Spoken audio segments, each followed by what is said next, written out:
High বন্ধুরা, welcome back to my new blog. তো বন্ধুরা, আমি এখন মাঠে যাব। তো আমি দেখতে পাচ্ছ হেসেটা ধার করে নিয়েছি, হেসেটা ধার করে নিয়েছি ভালো করে। তো মাঠে গিয়ে আমি কি করব, কি কাটবো, সম্পূর্ণ ভিডিওটা দেখতে থাকো, তাহলেই এরপরেই তোমরা কি করবে সেটা তোমরা জানতে পারবে। তো চলো বন্ধুরা, মাঠে তোমাদের যে কি করব আমি দেখতে থাকো। হাই বন্ধুরা, আজকে আমরা এসেছি মাঠে। দেখতে পাচ্ছ মাঠের কি সুন্দর দৃশ্য তোমাদেরকে দেখাচ্ছি। এই যে দেখো আমাদের এই মাঠের কি সুন্দর দৃশ্য, রোদ উঠেছে, দেখতে থাকো। এই দেখো কত সুন্দর লাগছে। আর এই যে এদিকে একজন ঘাস কাটছে, ওই যে ঘাস কাটছে, দেখছো বন্ধুরা, এটা হচ্ছে মাঠ।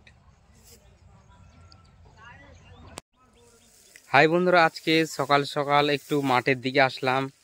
দেখতে পাচ্ছ মাঠ, এদিকে এসছি।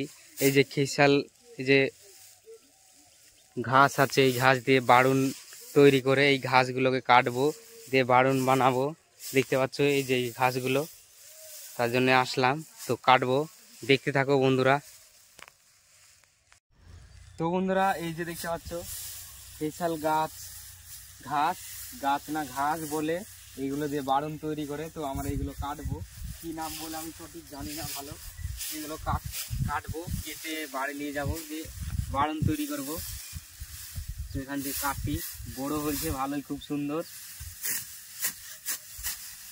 এইভাবে কাটি, পাট কাটা করে কাটি নাকি, এইগুলোকে এবার রেখে দিচ্ছি,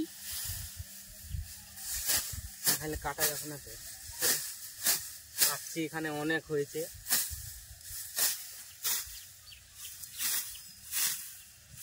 বড়, ভালোই বড় হয়েছে।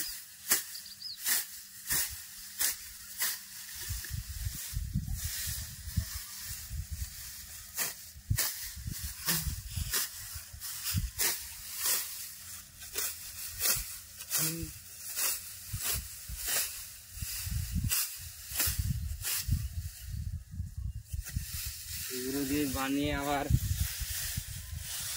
সব দিকে যায়, বা নাই দিয়ে টাউনে চলে যায়। এগুলো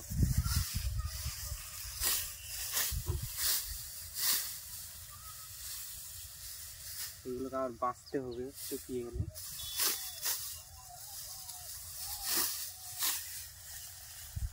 এদিকটা ছোট,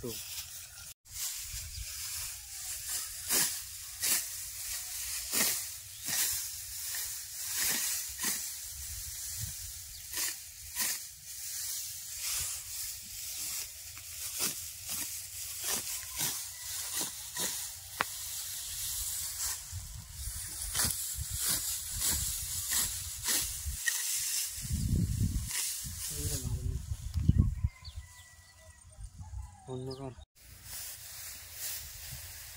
এই সাইডটাতে কাটি, এদিকটায় ভালো বড় বড় বড় বড় দিয়ে ভালো হবে, ছোট দিয়ে ছোট হবে, ভালো হবে না। বড় বড় বেশি কাটতে হবে।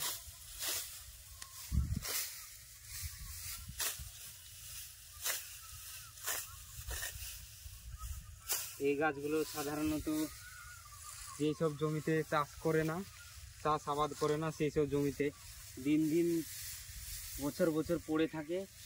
তারপরে এই গাছগুলো হয়, এই ঘাসগুলো। তারপরে এই ঘাসগুলোকে এইভাবে কাটে, তারপরে আবার বাড়ুন তৈরি হবে। তো বন্ধুরা, কাটা হয়ে গেল। এই কাটা কেটে ধুয়ে দিচ্ছি এবং দুদিন পরে শুকিয়ে যাবে, তারপরে এসে আমরা নিয়ে যাব দিয়ে এবং বাড়ুনটা বানাবো। তো বন্ধুরা, এই ছিল আজকের ভিডিও। ভালো লাগলে লাইক, কমেন্ট, শেয়ার, ফলো করতে ভুলবেন না।